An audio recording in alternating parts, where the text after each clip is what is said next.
Hello, welcome to the channel Acharya Ji Online. Please subscribe the channel and press the bell icon. भो भ्रातरः भगिनीश्च गृहे सर्वे कुशलं स्थास्यन्ति एव। गृहे वसतु कुशलं वसतु। एक मात्र उपायमस्ति कोरोना नाम्ना विषाणुजनित रोगान् निवारणार्थम् एक मात्र उपायमस्ति गृहे वसतु सुरक्षितं वसतु। यदि अति आवश्यकता अस्ति तर्हि बहिर्गच्छतु, किन्तु पुनः आगमनाय हस्तं शरीरफेनकेन न्यूनाधिकं 20 वा 25 विपल पर्यन्तं प्रक्षालयतु, सम्यक् रूपेण प्रक्षालयतु। तत्पश्चात् डिटॉल, सेवलॉन तेन सह हस्तं सैनिटाइजं करोतु। पादत्राणमपि बहिः स्थापयतु। अस्मिन् अवकाशे अध्ययनमपि आवश्यकमस्ति। नियमित अध्ययनं विकासाय आवश्यकमस्ति। अधुना अहं संस्कृत विषयस्य व्याकरणस्योपरि चर्चां करिष्यामि। अस्माकं ये पूर्वजाः सन्ति ते संपूर्ण संस्कृत वाङ्मयस्य एकः मूर्त रूपेण कल्पनाम् अकुर्वन् वेद पुरुष रूपेण। व्याकरणमपि वेद पुरुषस्य एकः अङ्गम् अस्ति। वेद पुरुषस्य 6 अङ्गानि सन्ति। श्यामपट्टे पश्यतु। वेद पुरुषस्य 6 अङ्गानि। प्रथम अङ्ग अस्ति शिक्षा, द्वितीय अङ्ग अस्ति कल्प, तृतीय अंग अस्ति व्याकरण, चतुर्थ अंग अस्ति छंद, पंचम अंग अस्ति निरुक्त, षड अंग अस्ति ज्योतिष। अस्माकं विषयम् अस्ति व्याकरण।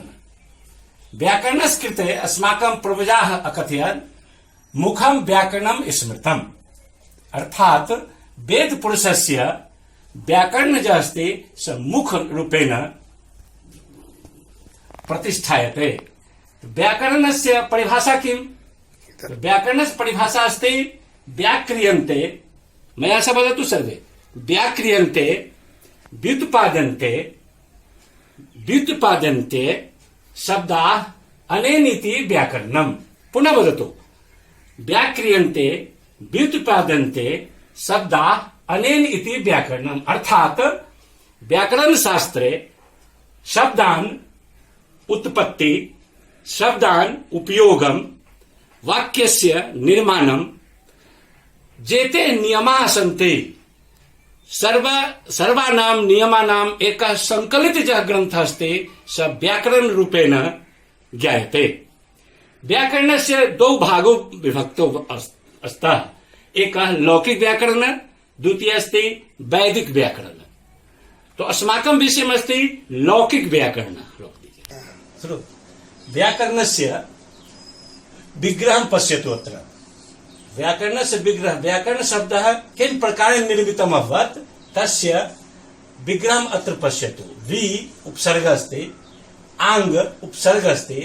तो वि जोड़ आङ् जोड़ मूल धातु अस्ति क्री। मूल धातु अस्ति क्री, वि उपसर्ग जोड़ आङ् उपसर्ग जोड़ क्री धातु।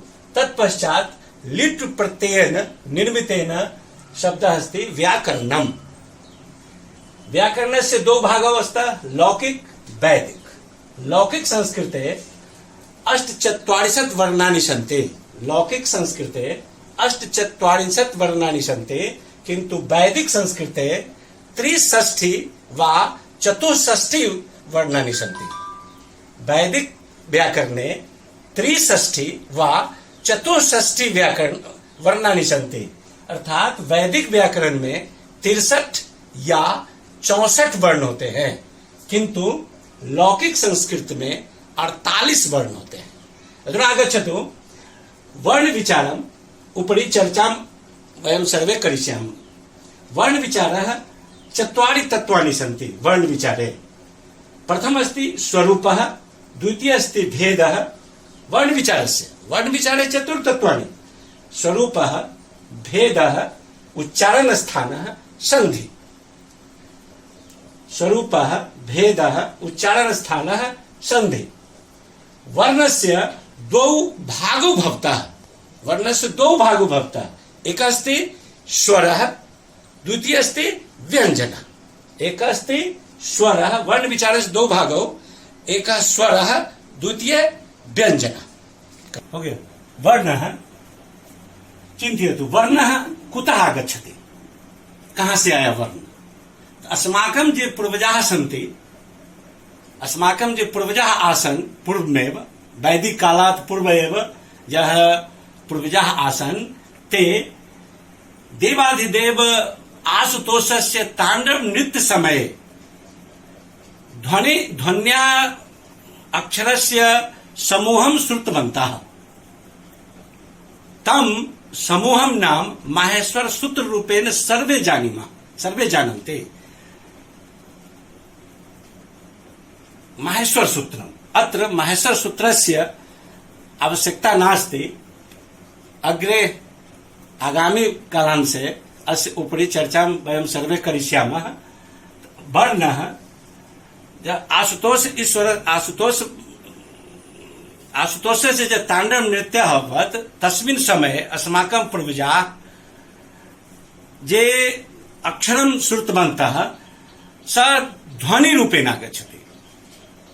ध्वनिरूपेण यः अस्ति स अक्षरः अस्ति। अक्षर अर्थात् यस्य क्षरः न भवति, यस्य विनाशं न भवति, तस्य मूर्तरूपेण स कल्पनाम् अकुर्वन्। मूर्तरूपेण ते कल्पनाम् अकुर्वन्। कल्पनां कृत्वा तम् अक्षरं वर्णरूपेण कल्पनाम् अकुर्वन्। स वर्णः लिपिरूपेण अपि वयं सर्वे जानीमः। तो वर्णस्य दो भागो भवतः। वर्णस्य परिभाषा अस्ति वर्णः ग्रहणः श्रवणेन्द्रियः। वर्णस्य परिभाषा वर्णः ग्रहणः श्रवणेन्द्रियः।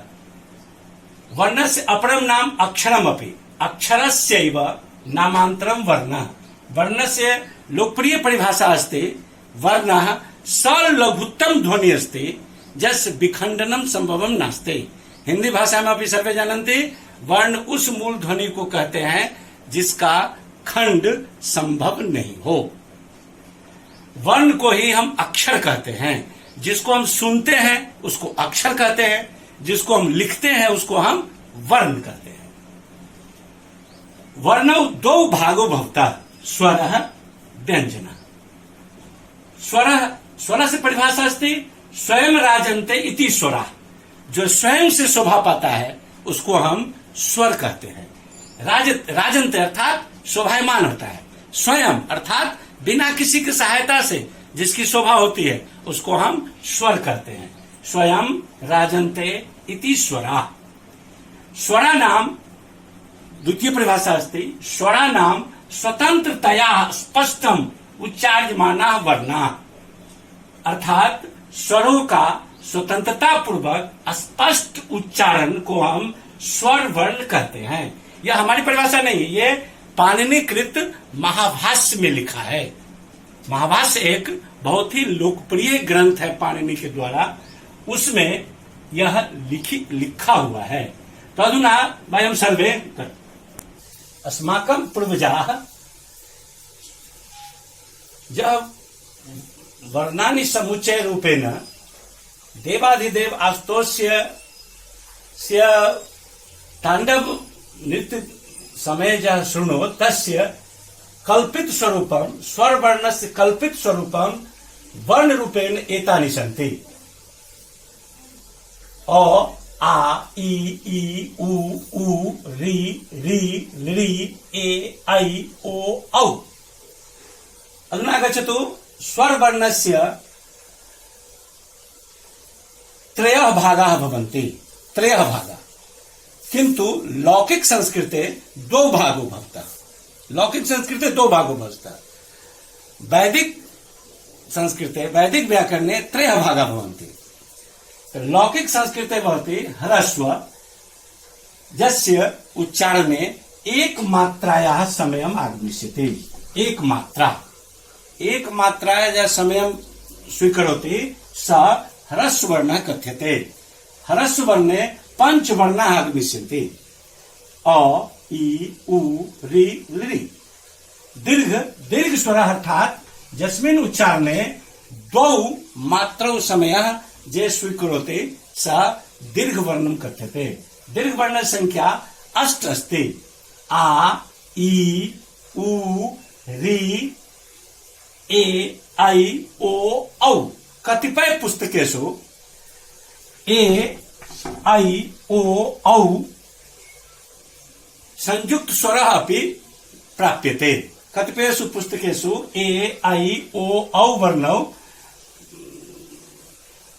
संयुक्त स्वरे अपि उपलब्धं भवति। तत्पश्चात् अपरम् एकः शब्दः अस्ति अयोगवाह।